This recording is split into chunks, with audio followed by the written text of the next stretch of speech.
बिस्मिल्लाहि मिनश्शैतानिर्रजीम बिस्मिल्लाहिर्रहमानिर्रहीम। अल्लाह के पाक नाम से शुरू करते हैं जो बड़ा मेहरबान और नहायत रहम करने वाला है। यूनिक ग्रुप ऑफ इंस्टीट्यूशन की तरफ से ये ऑनलाइन लेक्चर अज़ीज़ तलबा व तालिबात आपकी तालीम और तरबियत के लिए आप तक प्रोवाइड किए जा रहे हैं। मैं हूँ प्रोफेसर राजा वाजिद अली।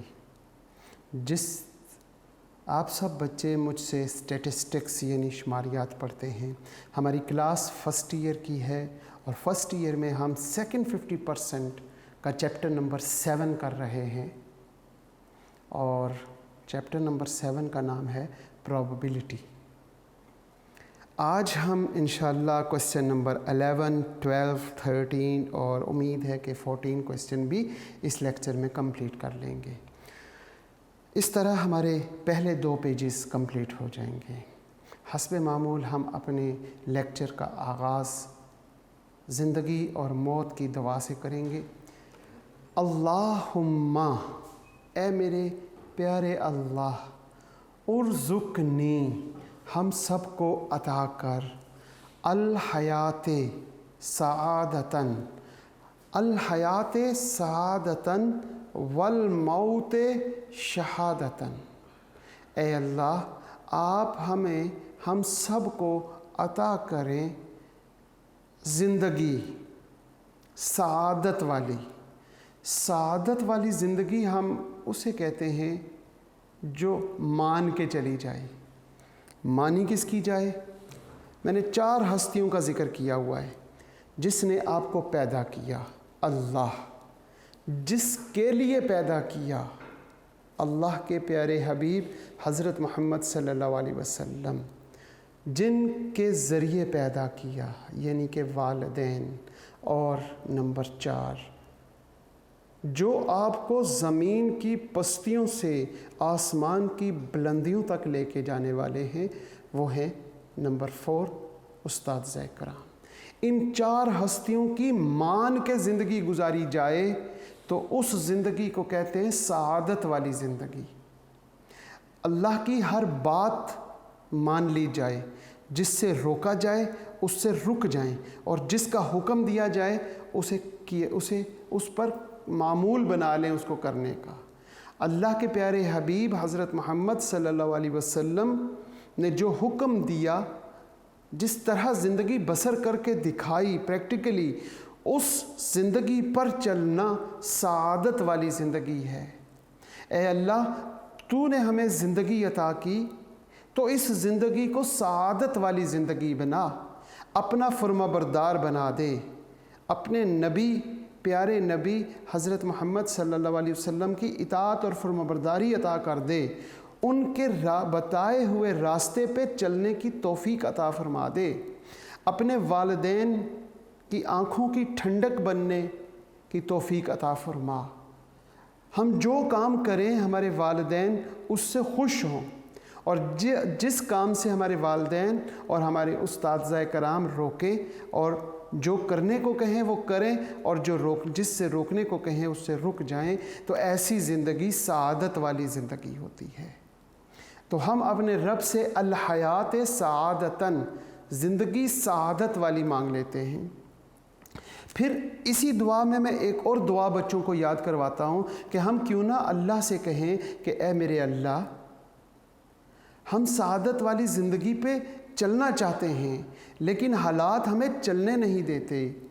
ए अल्लाह, जिस तरह बचपन में इन 2 टांगों पे हम नहीं चल सकते थे, हमारे वालिदैन ने हमारा हाथ थाम लिया और एक एक कदम करके हमें सिखाया, और जब हम 1-2 कदम चलने लगे तो हमें वो मंज़र याद आता है कि हमारे वालिदैन में से वालिद या वालदा 4 कदम दूर हमें खड़ा करते थे, और फिर 4 कदम दूर जाके बाहें फैला के खड़ी बैठ जाते थे कि जब ये 4 कदम चल के आएगा गिरे ना, मेरी बाहों में आ जाए। तो ए अल्लाह, कुछ इसी तरह का मामला हमारी ज़िंदगी में चलने के लिए आप फरमा दें। आप हमारे हाथों को थाम लें अपने हाथों से और हमें सआदत वाली ज़िंदगी पे चला दें। और जब हम चल पड़े तो या अल्लाह हमें 4 कदम दूर छोड़ के आगे बाहें फैला दें कि हमारी मंजिल आप बन जाएं। हम सआदत वाली ज़िंदगी पे चलते चलते आपको पा लें। इस दुआ को अपनी ज़िंदगी का मामूल बनाएं कि ए अल्लाह हमारी मंजिल आप हैं, ए अल्लाह हमें सआदत वाली ज़िंदगी अता फरमा और उस ज़िंदगी पे चलते चलते हमारी मंजिल आप है तो हम आपको पा लें। जिसने अल्लाह को पा लिया उसके लिए कायनात कोई चीज़ नहीं है। दूसरी वल मौत शहादतन, और ए अल्लाह मौत तो बरहक है, आनी ही आनी है, तो ए अल्लाह हमें मोहताजी की मौत से अपनी पनाह में ले ले। ए अल्लाह हमें सिर्फ़ और सिर्फ तो अपना मोहताज बना के रखी और वक्त मौत ए अल्लाह ऐसी मौत अता फरमा कि वो भी हमें इतनी लज्जत वाली मिले कि जन्नत में जब कोई पूछे शहीद से कि जो तुझसे वादे किए वो पूरे हुए, वो कहे कि ये सारी चीज़ें अपनी जगह जन्नत और जन्नत की सारी नेमतें अपनी जगह हैं, लेकिन ए अल्लाह तेरे नाम पे कुर्बान होते हुए वो जो पहला कतरा खून का गिरा उस लज्जत का मज़ा तेरी जन्नत में नहीं आया। मुझे हज़ारों लाखों ज़िंदगियाँ अता कर और मैं हर ज़िंदगी तेरे नाम पे कुर्बान करूँ, हर ज़िंदगी में तेरे नाम पे शहीद हो जाऊँ। तो ए अल्लाह जब ये मौत की घड़ी आए तो हमें शहादत अता कर दे और वो लज्जत हमें चखने का मौका अता फरमा जिस लज्जत में तेरी जन्नत की तमाम नेमतें आगे निकल जाएं, उस लज्जत की। तो ये 2 दुआएं हैं, अल हयात सादतन, ज़िंदगी ए महरे परवरदिगार सादत वाली अता फरमा, और मौत शहादत वाली। इसके साथ हमने लास्ट लेक्चर में बात की थी इमारत की और उसकी बेस की। तो बेस में मैंने 3 बातें बताई थी। इन बातों को सिर्फ ज़ुबान से बोल देना काफ़ी नहीं है, क्योंकि कुरान पाक में आता है कि कुछ लोग आप सल्लल्लाहु अलैहि वसल्लम के पास मुसलमान बनकर ज़ुबान से तो इकरार करते थे, लेकिन जब वो अपनों में जाते थे तो वो कहते थे हम तो उनके साथ मजाक कर रहे हैं। इसलिए ज़ुबान से कह देना काफ़ी नहीं है, ज़ुबान से ना कहें, दिल से कहें, तो फिर ये बात बनेगी, हमारी जो बेस है वो मज़बूत होगी, हमारी इमारत जो है वो भी मज़बूत बनेगी। आमनतु बिल्लाही, अल्लाह पे ईमान लाए, व मलाइकतिही व कुतुबिही, और अल्लाह के तमाम फ़रिश्तों पे और अल्लाह की तमाम किताबों पर ईमान लाते हैं। व रुसुलिही, और अल्लाह के तमाम रसूलों पे, नबियों पे हम ईमान लाए। वल यौमिल आखिरी, और हम इस बात पे ईमान लाए कि एक दिन आना है और उस दिन को कहते हैं यौमिल आखिर, यानी कि क़यामत का दिन, और हम क़यामत के दिन पे ईमान लाए। वल क़द्रिही व खैरिही व शर्रिही, और इस पर कि जो भी अच्छी और बुरी कदर मतलब तकदीर, जो भी अच्छी तकदीर या बुरी तकदीर है, मिनल्लाहि ताला, ये अच्छी तकदीर और बुरी तकदीर ये मिनल्लाहि ताला है। मिनल्लाहि ताला, अल्लाह की तरफ से, अल्लाह की जानिब से, ये अल्लाह जो खालिक है उसकी तरफ से है। और आखिर में वल बासिल बादल मौत, और हमने ज़िंदा होना है मौत के बाद। इस बात पर भी ईमान रखना। आज हमारा जो सबसे ज़्यादा नुकसान हो रहा है वो ये हो रहा है कि हमारे जहनों में इस बात को डाल दिया गया है कि मरने के बाद पता नहीं ज़िंदा होंगे या नहीं। ये मुंह से तो हम कहते हैं कि मरने के बाद हमने ज़िंदा होना है, और ज़िंदा होने के बाद हमने हिसाब किताब देना है। ये सारी बातें मुंह से कहते हैं, दिल से नहीं कहते। अगर दिल से कहें तो जो हिसाब किताब देना है, जो इम्तिहान है, उसकी तैयारी भी हो रही होती, उसकी तैयारी नज़र आ रही होती, जबकि हमें तैयारी आज के दौर में नज़र नहीं आ रही। तो मौत के बाद ज़िंदगी पर ईमान जब आएगा तो फिर हमारी ज़िंदगी इस तरह की बनेगी कि हमें पता चलेगा कि मरना है और मरने के बाद ज़िंदा होना है। और ज़िंदा होने के सारे बातों पे ईमान जब तक नहीं होगा हम राह रास्त पर नहीं आएंगे। तो अज़ीज़ तलबा व तालिबात, मेरी ये गुजारिश है आप सब बच्चों से, और आप आने वाले तमाम लोगों से ये बात बताएं, इस पर ईमान ख़ुद लेके आएँ और लोगों का ईमान लेके और लोगों को कहें कि वो भी इस पे ईमान लाएं। अपने इर्द गिर्द, अपने वालिदैन, अपने छोटे बहन भाई, हर बंदे के साथ ये जो इमारत बनाने की बेस है, इसको दिन में कम से कम एक मरतबा ज़रूर डिस्कस करें। बहुत शुक्रिया। आज के लेक्चर का हम आगाज़ करते हैं और आज का लेक्चर है क्वेश्चन नंबर 11 से स्टार्ट करेंगे। अ बैग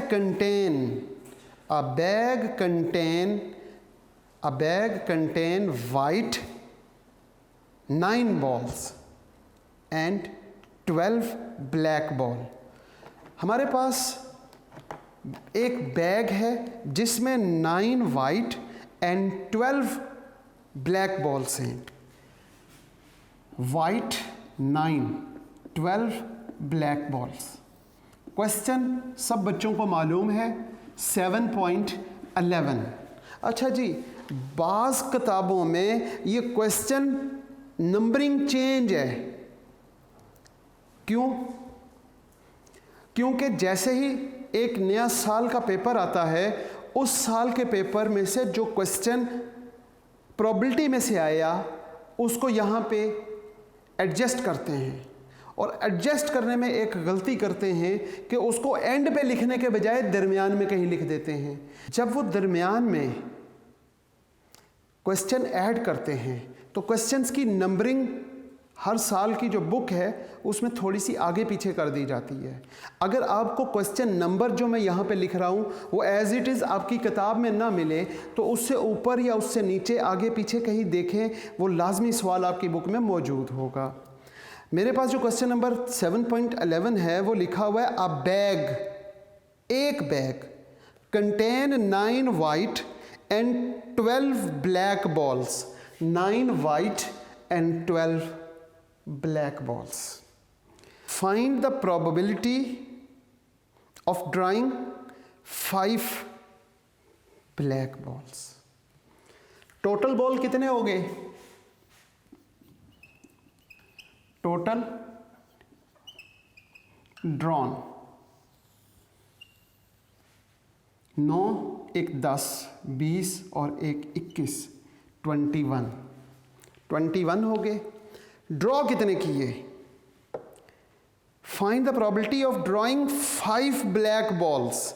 तो यहां पर हमारे पास 5 ब्लैक बॉल्स हैं।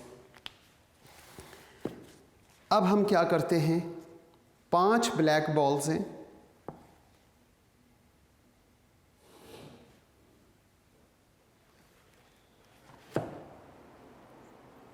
प्रोबेबिलिटी 5 ब्लैक बॉल की ड्रॉ करेंगे।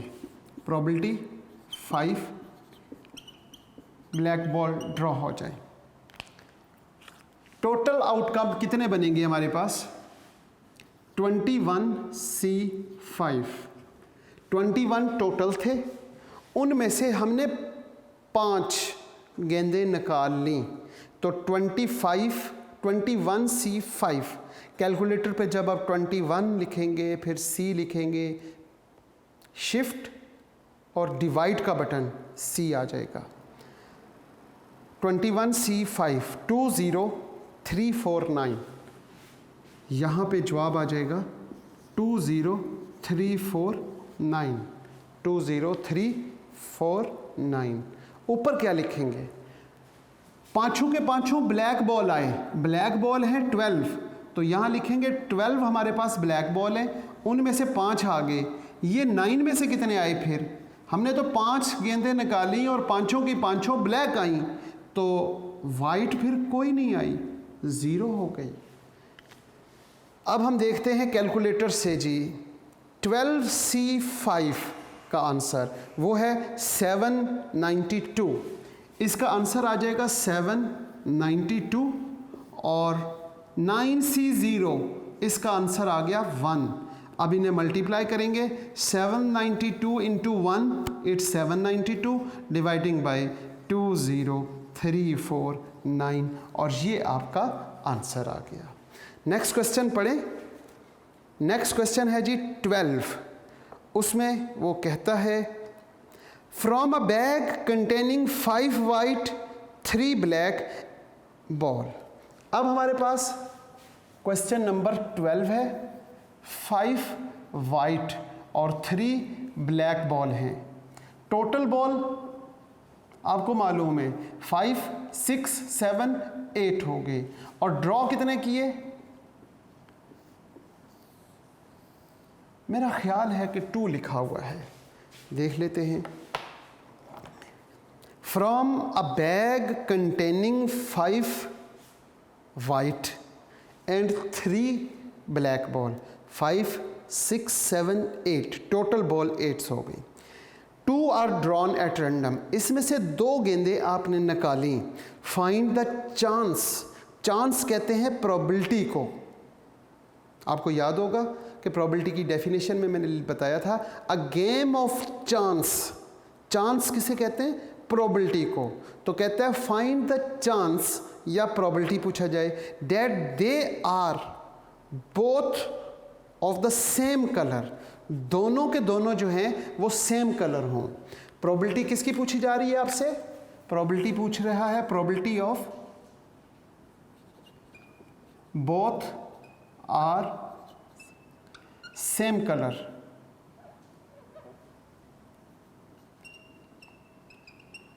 जी, या तो फिर दोनों के दोनों वाइट होंगे या फिर दोनों के दोनों ब्लैक होंगे। जब या आता है तो प्लस करते हैं। 2 वाइट गेंदे, 2 वाइट बॉल्स, कैसे उसकी प्रोबेबिलिटी क्या बनेगी? नीचे हम लिखेंगे टोटल 8 थे, उनमें से हमने 2 सिलेक्ट कर लिए। 8 गेंदों में से 2 गेंदें हमने सिलेक्ट की, 8C2, ये टोटल आउटकम हो गए।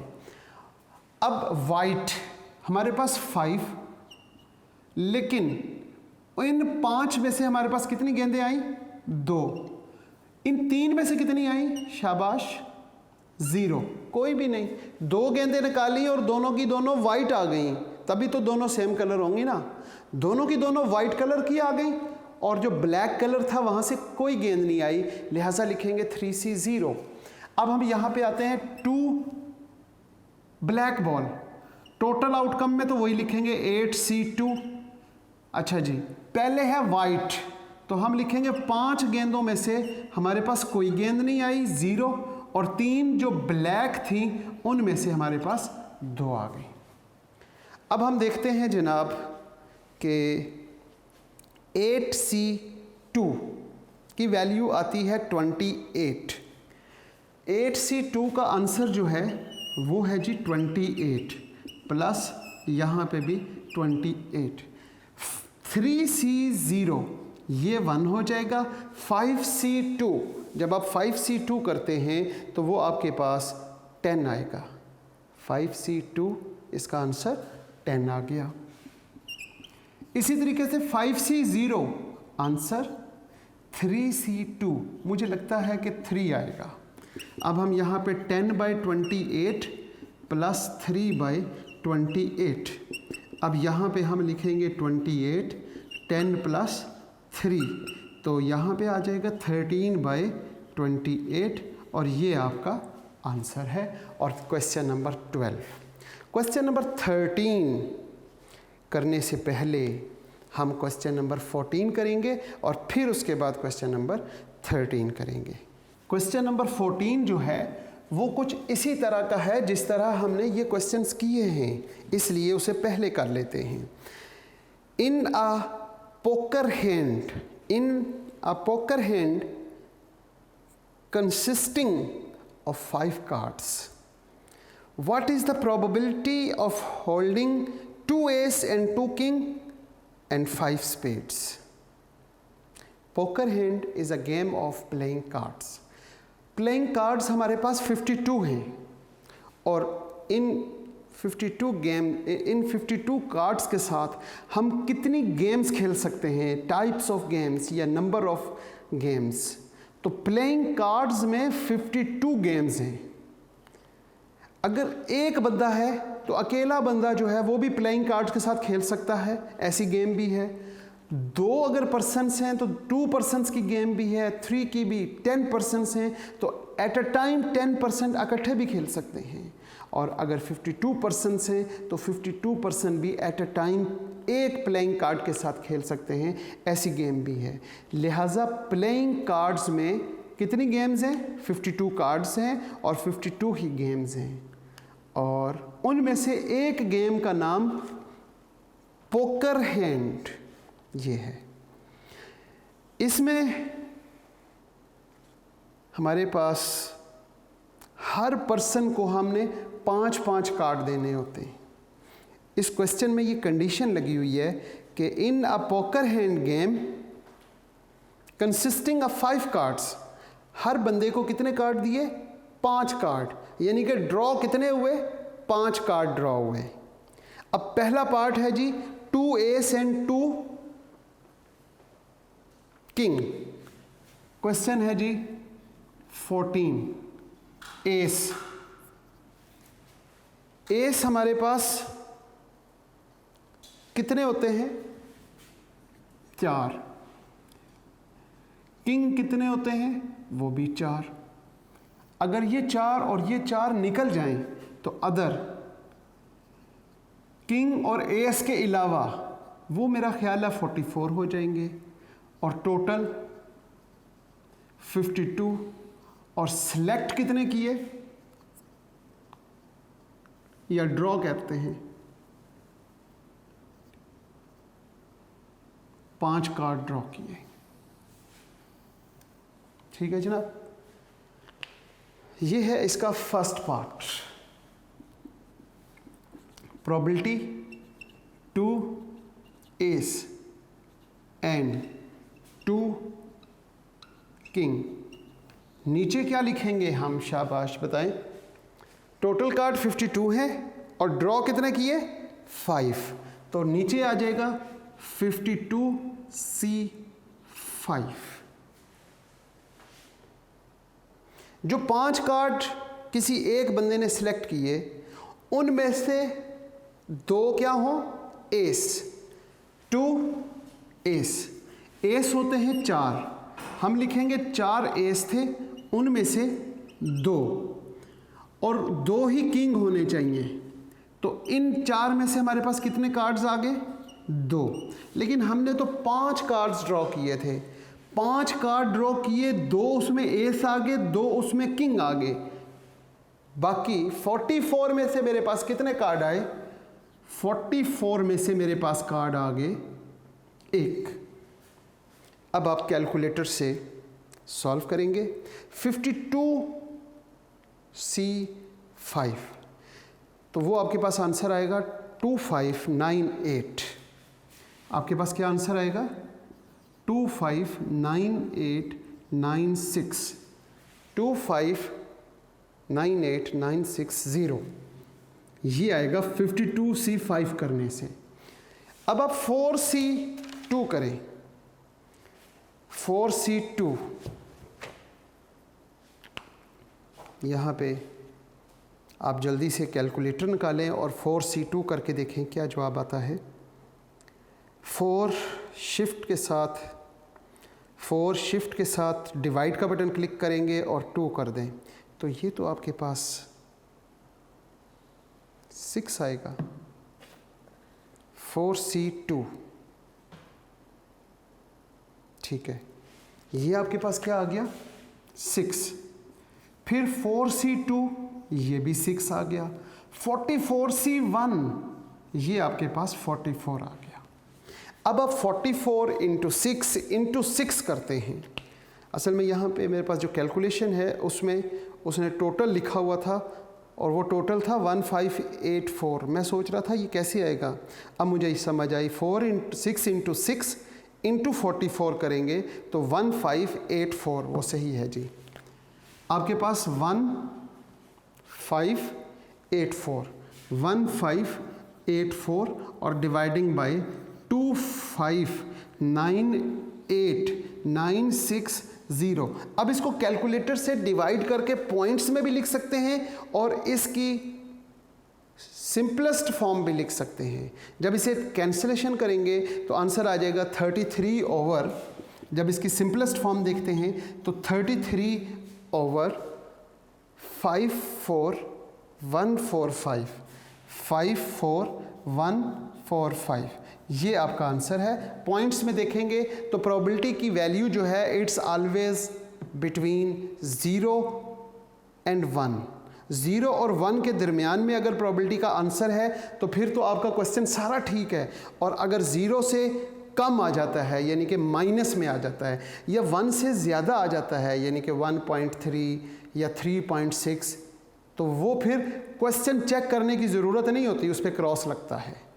क्योंकि प्रोबेबिलिटी का जो आंसर है, प्रोबेबिलिटी का आंसर वो कहाँ से 0 से शुरू होता है and equals to 1, less than equal to 1 and greater than equal to 0। इसकी प्रोबेबिलिटी की वैल्यू 0 और 1 के दरमियान में रहेगी।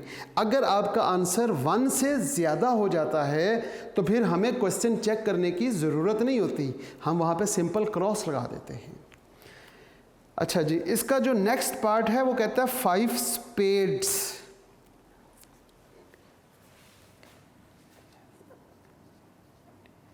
Spades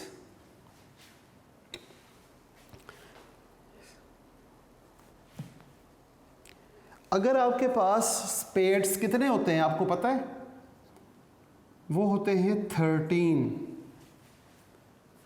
13 cards. याद होगा आपको, मैंने लास्ट टाइम कार्ड्स को डिस्कस करते हुए मैंने सिखाया था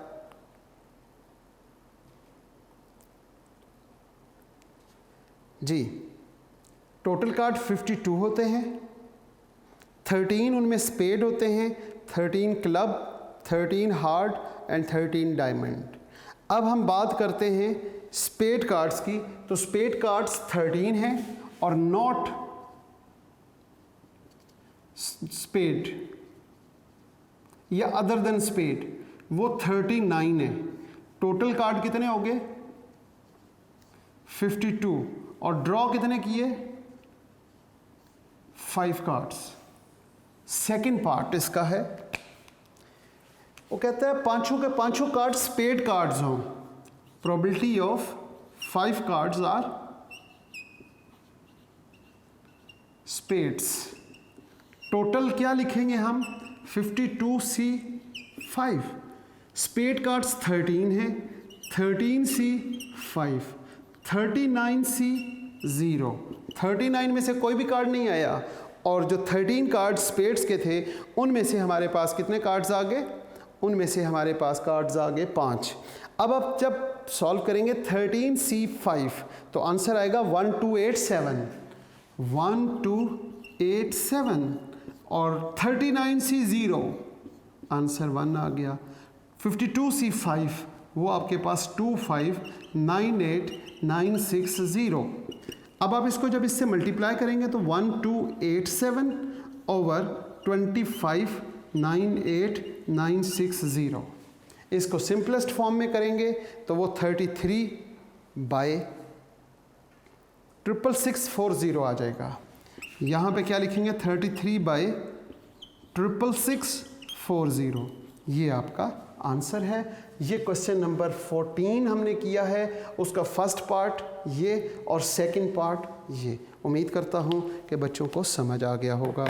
अब मैं देखता हूँ ज़रा 15 क्वेश्चन को। जी 15 भी हम पहले करते, 15 और 16, उसके बाद हम वापस चलते हैं 13 पे और फिर हम 17 करेंगे। अब हम देखते हैं जी question number 15। A bag contain 14 identical balls.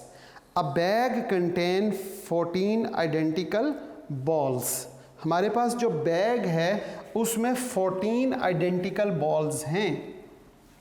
It's mean total balls कितनी हैं जी? 14 हैं. अब आगे पढ़ेंगे, आप खुद ज़रा देखें क्या लिखा हुआ है मज़ीद आगे, और कोई टेबल शेबल बना सकते हैं आप या नहीं बना सकते कि जो डाटा गिवन है, डाटा गिवन है उसको देखेंगे. 4 ऑफ विच आर रेड. हमारे पास 4 जो हैं वो रेड हैं. 4, 5 ब्लैक एंड 5 वाइट.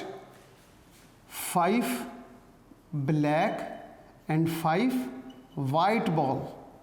और टोटल देखें ज़रा, 5 5 10 और 4, आपके पास टोटल बॉल 14 हो गई. ड्रॉ कितनी की? ड्रॉन बॉल मेरा ख्याल है 6 लिखा हुआ था. 6 ball are drawn from a bag. Find the probability that 3 are red. 3 red गेंदे आने की प्रोबेबिलिटी बताएं. 3 बॉल्स आर रेड.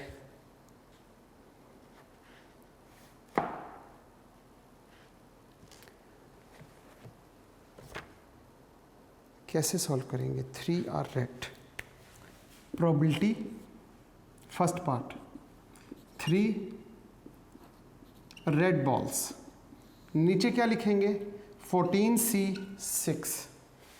क्योंकि हमारे पास टोटल बॉल्स कितनी हैं? 14. हमारे पास टोटल बॉल हैं 14, तो हमने लिखना है 14C6. 14C6 के साथ ही हमारे पास आगे बात चलती है 3 आर रेड. 3 जो हैं वो रेड होनी चाहिए. तो रेड के लिए हम लिखेंगे, रेड हमारे पास 4 थी, 4C3. 3 रेड हैं. ब्लैक और वाइट में से कितनी आई? ये तो टोटल 10 था, वहाँ से 0 आ गई. अब हम इसे क्या करते हैं, देखते हैं जनाब कि 4C3 का आंसर क्या आता है. 4C3 ये तो मुझे पता है 1 आता है. चेक कर लेते हैं. 4 शिफ्ट के साथ C और 3, आंसर 4 आ गया. 10C0 आंसर 1 आ गया.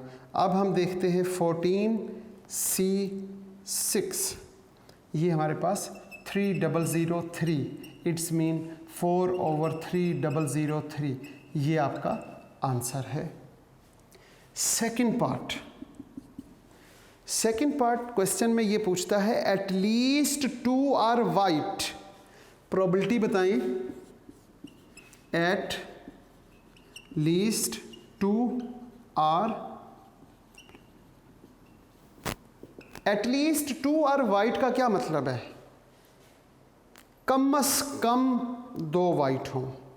2 से ज़्यादा, कम से कम 2 वाइट हों, 2 से कम ना हो. 2 और 2 से ज़्यादा वाइट हो सकती हैं. आपने 6 गेंदें निकाली हैं. प्रोबेबिलिटी ऑफ 2 वाइट हो सकती है, या फिर प्रोबेबिलिटी ऑफ 3 वाइट हो सकती है, या फिर प्रोबेबिलिटी ऑफ 4 वाइट हो सकती है, या फिर प्रोबेबिलिटी ऑफ 5 वाइट हो सकती हैं, या फिर 6 वाइट. 6 वाइट कैसे होंगी जबकि बैग में हैं ही 5 गेंदें वाइट? तो एटलीस्ट का मतलब होता है कम से कम 2, 2 से कम नहीं, 2 और 2 से ज़्यादा, greater than equal to 2. It's mean 2, 3, 4 और 5. अब इसको सॉल्व कैसे करेंगे? नीचे आएगा 14C6, 2 वाइट हो गई, वाइट ये है. 5C2, 6 गेंदें हमने निकाली. यहाँ पे एक गलती है. आपने सोचा क्या गलती है? 6 गेंदें हमने यहाँ निकाली थी फर्स्ट पार्ट में, 3 उनमें से रेड आ गई. यहाँ 0 नहीं लिखना था, यहाँ 3 लिखना था. तो जब आपने यहाँ 3 लिखा तो अब हम देखते हैं 10 शिफ्ट के साथ C और 3, तो ये आपके पास आ जाएगा 120। क्या आएगा? 120। 120 को अब आपने मल्टीप्लाई करना है किसके साथ? 4 के साथ, तो ये आपके पास आ जाएगा 480। और 480 को जब आपने डिवाइड करना है तो मुझे नहीं लगता कि 480 को हम डिवाइड करें 3003 पर तो उसकी सिंपलेस्ट फॉर्म आ जाए, वो है जी 160/1001। इसके साथ यहाँ पर आ जाते हैं 5C2। ये इसमें 5 में से तो 2 गेंदें आ गई, ये 5 और 4 9, इनमें से कितनी गेंदें आई? हमारे पास 6 में से जब 2 यहाँ पे आ गई तो बाकी 4 बच गई। फिर इसी तरीके से यहाँ पे हम लिखेंगे 14C6, यहाँ लिखेंगे 5C3 और यहाँ लिखेंगे 9C3। फिर यहाँ पे लिखेंगे 5C4 के 5 हमारे पास क्या है? वाइट, उनमें से 4 और 9 में से कितनी आ गई? 2 और टोटल 14C6 और लास्ट में 5C5 और 9C0 और 14C6। यहाँ पे 0 नहीं, यहाँ 1 आएगा। अब इसको कैलकुलेटर के साथ प्यारे बच्चों आप ख़ुद सॉल्व कीजिएगा और सॉल्व करने के बाद इसे देखिएगा कि इसका आंसर क्या है। इसका दूसरा alternative method 1 minus probability of less than 2 white. अब लेस देन 2 वाइट में कौन शामिल है? प्रोबेबिलिटी बताएं जी 0 वाइट की, या फिर प्रोबेबिलिटी बताएं 1 वाइट। अब आप यहाँ पे क्या करें? सिर्फ 0 वाइट और 1 वाइट को निकालें, उन दोनों को जमा करें, 1 से माइनस करें। या तो ये मेथड इस्तेमाल कर लें या ये मेथड, दोनों तरीक़ों से आंसर सेम आएगा। आज के लेक्चर को हम यहीं पे इख्तिताम करते हैं इस दुआ के साथ कि अज़ीज़ तुलबा व तालबात आप जहाँ रहें खुश रहें, सलामत रहें, ईमान वाली और सेहत वाली ज़िंदगी अल्लाह पाक अता करे आपको, और वालदैन का उस्ताद कराम की इताअत और फरमाबरदारी की तौफ़ीक़ अता फ़रमाए। और वक्त आखिर प्यारे अल्लाह हम सब की ज़बानों पे कलमा तैयब जारी फरमा दीजिएगा, ला इलाहा इल्लल्लाह मुहम्मदुर रसूलुल्लाह, ताकि हमारा ख़ात्मा भी ईमान के साथ हो सके। आमीन। अल्लाह हाफ़िज़।